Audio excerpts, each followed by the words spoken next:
Thank you for coming out on this beautiful autumn day. Last but not least, I want to welcome all the guests here, particularly the men and women standing around this tent today. We're just a fraction of the hundreds of men and women that have worked tirelessly on the land behind me over the last 3 years. I congratulate all of them for the success of this effort to transform the complex. Just a little bit of history is in order. Governor, we stand here today on hallowed ground, a place where for 75 years, hundreds of thousands of hardworking Missourians and our neighbors came to build and sustain the extraordinary manufacturing strength of America, needed to win not one, not two, but three great wars: World War II, the Korean War, and the Cold War. When America could no longer stand down from direct involvement in World War II, the nation required the means to procure armaments and aircraft to take up the great world challenge. In that time, the relationship between the citizens and their government and between business and industry and their government never witnessed such a great collaboration on such a massive and expeditious scale. In urban and rural communities across America, and at newly minted industrial plants, such as the behemoth that used to lie behind me on this ground, this river bottom in 1942. And but for that grand collaboration among private industry, citizen workers, and the national government, history would no doubt tell a very different story. The huge Kansas City plant that stood here and its dedicated workforce went on to serve this nation for over 7 decades, until by the confluence of the need to modernize our nuclear industrial complex and its infrastructure, and the accumulation of physical obsolescence born of the years, the old plant needed to be taken out of service. The new plant, which I was proudly a part of the team to construct, as the governor knows, is located just 8 miles behind here, keeping for Kansas City thousands of high-paying jobs in Kansas City, Missouri. But the old plant left a legacy, an environmental legacy that needed to be remedied. Local and state officials and the community worried that the abandoned federal plant would quickly become blighted and dangerous. But with steady community involvement, private sector know-how, and the key leadership of some individuals who will be speaking to us today, a comprehensive plan to demolish the 3.7 million square feet and clean up the environmental problems that had accumulated came to pass. During this transformation, men and women from our community worked over 600,000 hours. And Governor, I'm proud to say, and this has got to go in the record books, over that period of time, not a single man or woman lost a day of work due to a job site injury. 600,000 hours. Because we dedicated ourselves to the safety of our workforces and themselves and to the community. Our collective strength and the seamless state and federal intergovernmental cooperation has brought us to this day. And Governor, Senator, Congressman, and Madam Administrator, I'm happy to announce that we are literally just days away from new construction beginning on the far western part of this property with our development partners, North Point Development from Riverside, Missouri. So we're here to announce the fact that our job is nearly complete. The site has been reclaimed, and new construction and new jobs and new economic growth will once again be a cornerstone of this historic land. Governor, I'm proud to have you speak with us, and thank you so much for attending today. Kevin, thank you very much. What a great day. Anytime you're out here visiting with the workers that I got a chance to say hello to, and appreciate all them for the job they're doing. And what really makes Missouri go is the people back there working hard every day. And to be here today on a site to see what the future is going to hold is pretty exciting in times that we've been through the last 8 months. I also want to make sure and emphasize how much I appreciate Senator Blunt, Congressman Cleaver, for all the work they've done across the state of Missouri and what they've done for the Kansas City area. and how fast Kansas City is on the track to recovering after a pandemic and with this economy. So I thank that. I also want to thank my director of Department of Natural Resources, Carol Comer's here. I want to thank all of her work, willing with this company, with the federal government, to make this all possible. And I thank you, Carol, for everything you've done on that. When we look at where the future of our state goes, it all comes down to workforce development. It comes down to opportunities. And for way too long, Missouri has always seemed like we've been looking who we got to pass, who's in front of us, whether it's other states. You know, I firmly believe Missouri's on the right track right now. And I believe it's us going to be looking in the rearview mirror to a lot of the states of the opportunities we have when people are working together, creating jobs. What we did prior to the pandemic, where we had unemployment at 3.1 in the state of Missouri, record lows in this, 40,000 new jobs, companies coming to Missouri. And when the pandemic come, everything shut down for a little bit. But the one thing I am glad looking back on it now, that we kept the state of Missouri open, we kept it going, we kept people at work, and today we're driving that economy forward with an unemployment rate of 4.9. And because of that, we can do expansions like this. We can build up businesses. We can give opportunity. We can create new jobs in one of the most difficult times. It's why this state is 15th in the United States right now on the recovery of economic development in this state. We're number 5 in the nation for getting people back to work because we're using a common sense. We're taking a balanced approach of how we move Missouri forward. So being here today, what I think of is all these guys out here working, guys and women that are out here working, is I want to continue to work. I want those buildings going up. I want people filling those buildings. And I want to give Missouri an opportunity to be here and for our kids and our grandkids to stay here in Missouri. So I thank everybody that took a part in this. Missouri's on the right track, and this is going to be part of the expansion of our state. And just it's an honor and privilege to be here today as the 57th governor. Thank you very much for having me here. Thank you.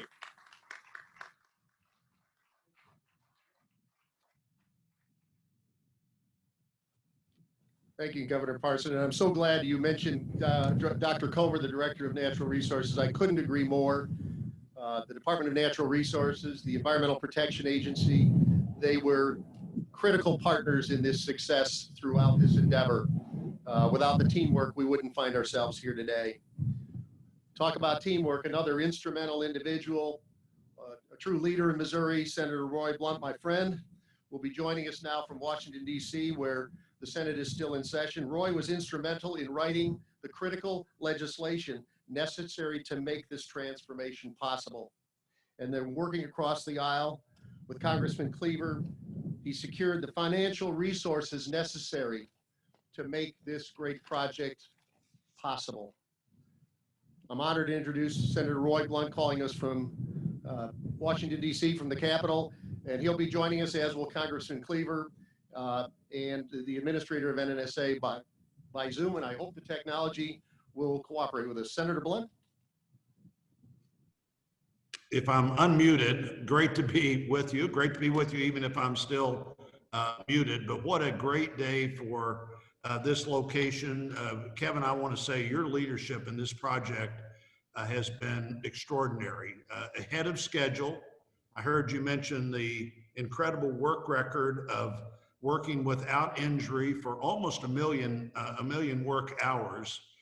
And if you were at that facility, as Congressman Cleaver and I were a number of times during the time you were doing what had to be done there, you'd understand even more dramatically what it meant to be at that facility, all the things that had to come apart, and come apart safely.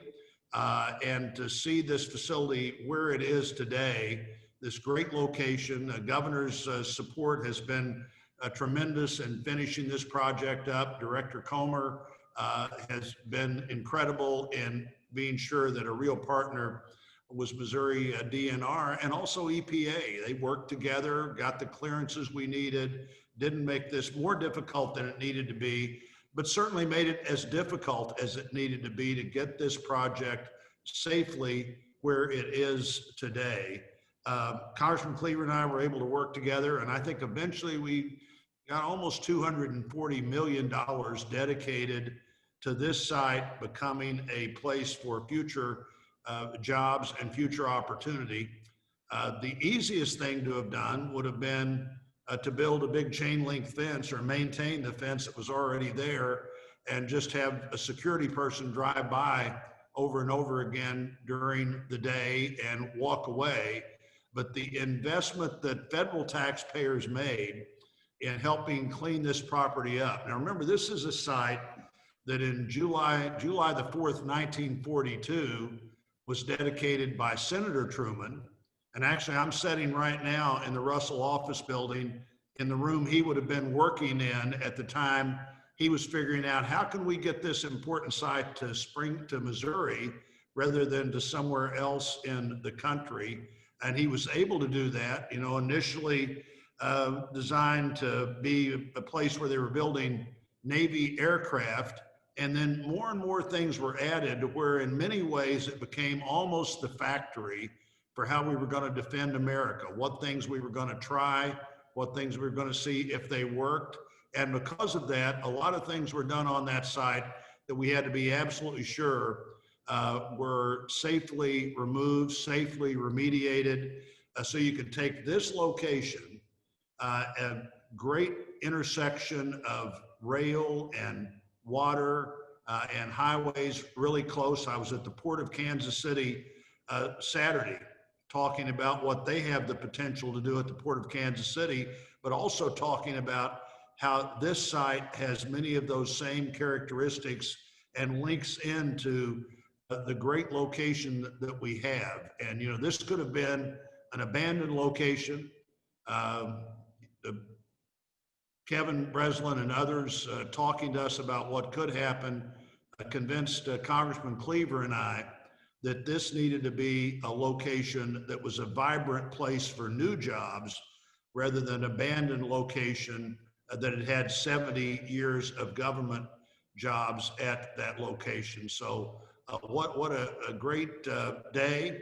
What a great understanding that we're soon going to begin to see warehousing and other transportation related things come together there that are going to restore in a significant number the kinds of jobs that had been there for a long time. We were able to keep those jobs still in Kansas City, in the Kansas City area on the Missouri side of the line. And we like that, of course, but these are going to be new and different jobs at this great location. So Governor, thanks for all you've done.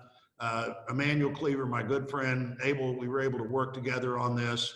And Kevin, you and your team, working with safety, working with diligence, working with a real goal in sight have made a real difference here. I know you're going to recognize many of the people that have been involved and have been doing that since day one. And so I'm not going to do that, but I am grateful for the entire team that's worked to make this happen, and grateful for the investors that are coming in now to take advantage of this incredible location that could have been lost, but with the collective effort, we're going to see great things happen there.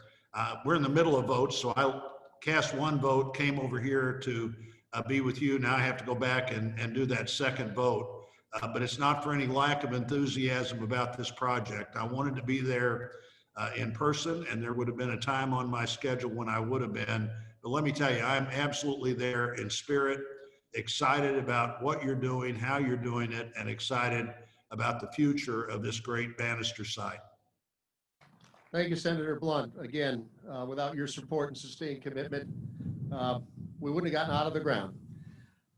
Successfully executing a project of this sort and this scale requires a great deal of community support. That support creates the gel that makes the plan work. When we began to explain the vision of our redevelopment, restoration of the site back in 2013, I called upon Congressman Cleaver and his fine staff and asked for their support, and they were tireless in supporting us and explaining to the community the potential success of a restoration of this sort. He helped us carry a positive message to the community, a message of hope in the face of challenge. And as you heard, both he and Senator Blunt did something that's all too rare these days. They reached across the aisle and got the job done as partners. And so I'm very, very happy to now introduce, again over Zoom, the Honorable Congressman Emanuel Cleaver, who will speak to us this afternoon. Thank you very much, Congressman.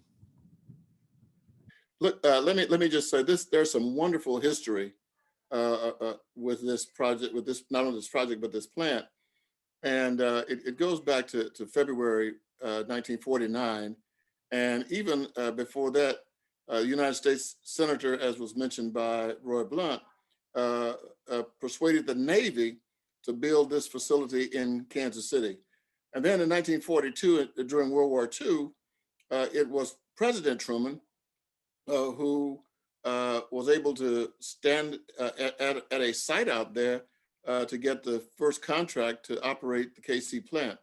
And among the many local workers at the Bendix plant was a guy who was in his senior year trying to figure out what he was going to do. And a guy by the name of Don Blakely came to Prairie View A&M University. He was in human resources at the Bendix plant, and he talked to me and a number of other people about coming to Kansas City. Well, you know, I didn't know much about Kansas City. All I knew is that a guy 2 years ahead of me by the name of Otis Taylor, one of our football stars at school, and had been drafted by the Kansas City Chiefs. And I knew that he was here, and another guy named Jim Kearney, who was our quarterback, had also moved here. And so I said, hey, must be a nice place. So make a long story short, I came to work at Bendix here in Kansas City.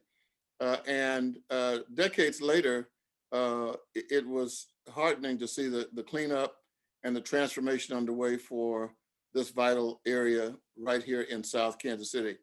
And I've been proud to work for over 10 years across the aisles with first my lifelong friend, will be my lifelong friend, Kid Bond, Senator Ken Bond, to secure federal funding to the transfer for the National Security Campus to its new location, and to ensure that the federal government took responsibility for the cleanup and the remediation as it conveyed the property for redevelopment.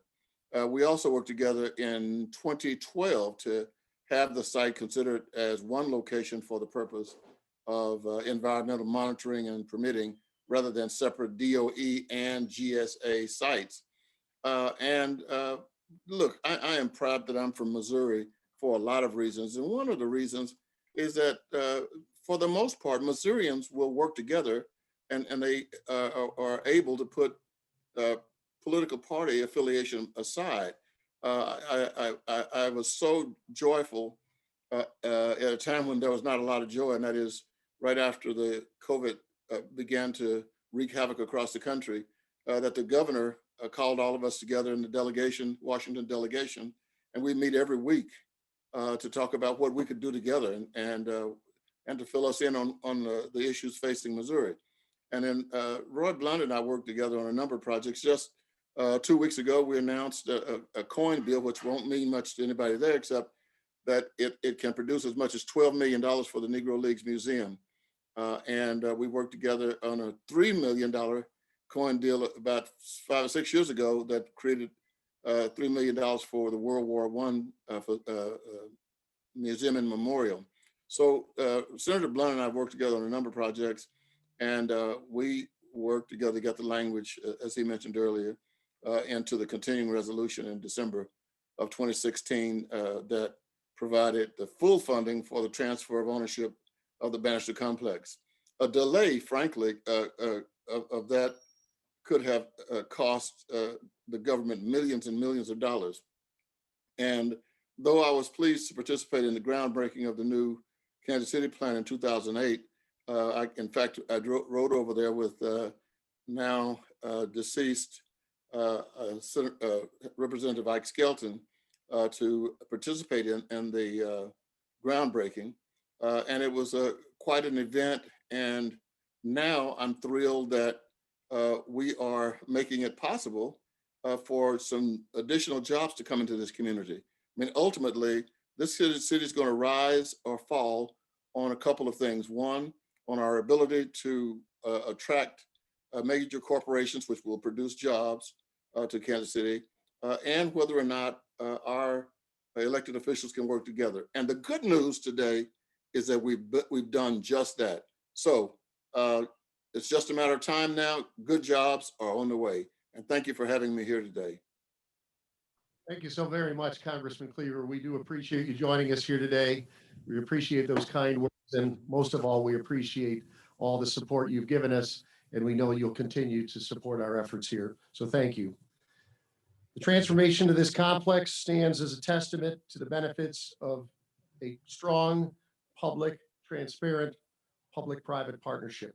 The National Nuclear Security Administration began to conceive of the beneficial reuse of the old Kansas City plant over 10 years ago.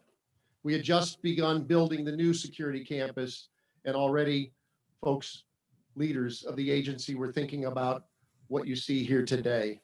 And they kept their promise to South Kansas City and to Missouri to see this through this transformative phase that you see now in front of you. NNSA has been an outstanding, dependable partner to the private sector and to the state of Missouri. I'm pleased and honored to introduce to all of you the Administrator of the National Nuclear Security Administration, Lisa Gordon Haggerty, speaking to us today from her headquarters in Washington, D.C. Madam Secretary. Thank you so much, and good afternoon, everyone. While I wish I could be with you today in Kansas City, it's still a great pleasure for me to join you to commemorate this important milestone in the transformation of the former Bannister Federal Complex. I do want to note I was just out in Kansas City at our Kansas City National Security Complex just last week. And I'm just so pleased to represent the 3,800 men and women that are working at our KCNSC plant and the 50,000 men and women that make up the National Nuclear Security Administration. The Bannister Federal Complex was originally constructed as a Department of Defense site, as we heard, in 1942, and for nearly 7 decades, it provided vital services to our great nation and our nuclear deterrent.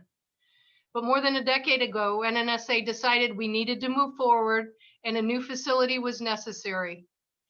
And for those of you that are not aware, initial estimates concluded that the demolition of the 5 million square feet and remediation of those contaminants typical of commercial industrial sites from World War II era buildings would cost over $900 million, nearly $1 billion taxpayer dollars. And complicating the efforts was the fact that the custody and control of the main operating building, as we heard, was split between GSA and NNSA. However, our two agencies worked together to address these challenges and the challenges that we faced to dispose of the property. We collaborated on legal, environmental, and economic issues while always involving the public. We addressed the selection of the preferred planning partner to develop plans for remediation and development of the site, and we completed an environmental assessment as we secured special legislation and funding for the project, working with members of the Missouri congressional delegation. We've also worked closely with our friends from the Missouri Department of Natural Resources and EPA to meet rigorous transfer requirements prior to the environmental cleanup to ensure remediation work would meet Missouri cleanup standards. And as a result of this cooperation, in November of 2017, 227 acres, including 5 million square feet of space, were transferred to the Bannister Transformation and Development LLC, a move that saved our American taxpayers more than $700 million in estimated remediation and demolition costs. Now, less than 3 years later, I'm so delighted to see that redevelopment work will be underway very soon. The redevelopment work in this industrial use space will span more than 2.5 million square feet and contribute to the surrounding area's continued resurgence. As NNSA administrator, I'm so proud of our role in this multi-agency public-private partnership. I want to thank and congratulate the agencies and individuals who made this milestone possible, including the GSA, EPA, and the U.S. Corps of Engineers, the state of Missouri, proudly represented today by Governor Mike Parson, Senator Roy Blunt, and Congressman Emmanuel Cleaver. We couldn't do it without you. So thank you so much for your partnership with the federal government, the city of Kansas City, our M&O partners from Honeywell, and last but certainly not least, the Bannister Transformation and Development LLC. From the beginning, this effort has been about public-private partnerships, working together to accomplish this important effort efficiently and in a cost-effective manner while ensuring strong environmental protections. I believe the Bannister story will serve as a great case study for years to come, showcasing how federal, state, and local leadership can complete a project of this complexity and magnitude within an aggressive time frame and be so successful. So thanks for the opportunity to speak to you today and to express NNSA's appreciation for all we have done together. Thank you. Thank you very much again to all of our distinguished guests here today. Governor, we certainly appreciate you taking the time to join us here. And as you can tell, we're a little bit proud, but we're glad that you were here to join us. And we encourage all of our friends in the media to stay looking out at the site, because out in the distance there, up on the far side of the property, within a matter of literally days, you're going to see construction trailers moving in. You're going to see construction equipment coming onto the site. This land is reborn, and new jobs and new activity will begin very, very soon, literally within a matter of days. So we look forward to moving forward with our friends at North Point Development and all the hardworking men and women who have helped us get to this point and will continue to help us as we build up the site in the future. So thank you, everyone, for being here today. We appreciate you joining us. Take care. Thank you.